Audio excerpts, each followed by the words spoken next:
Today I want to share with you this amazing pastel portrait painting.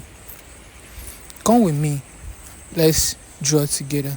So after sketching this picture using this reference here, as you can see in the picture, then I start to apply the color. If you can see on the painting, I first of all use yellow on the face.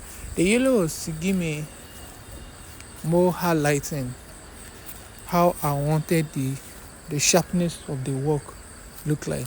So if you are drawing somebody that is fair, I would advise you to use, because every artist has choice of color they want to use their color and they want how the work look like.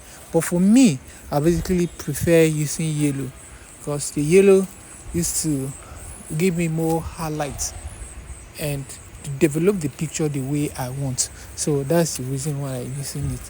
So after applying the color, I use my finger to blend it to the skin.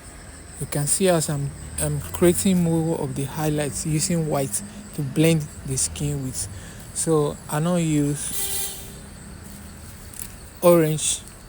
That's number one color. After applying the yellow, I now use orange to try to get the skin tone a little bit, because orange with yellow can give you a darker of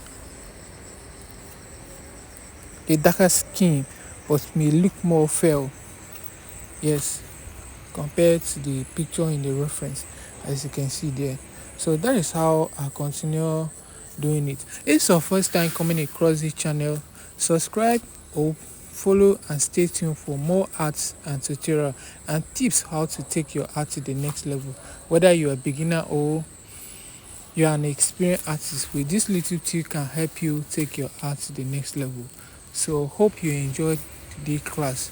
So luckily we have come to the end of this portrait.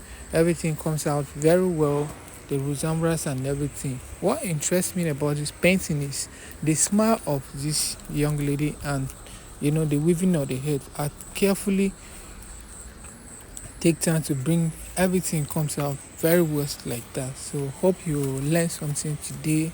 If you have someone that is interested in learning, you can invite them to follow my YouTube channel or my Facebook page for more art and tutorial. Here I teach and I explain how I do my work. With this little tips can help you and take your art to the next level. So we are come to the end of today's lesson. See you in my next video. Love you. I'm out.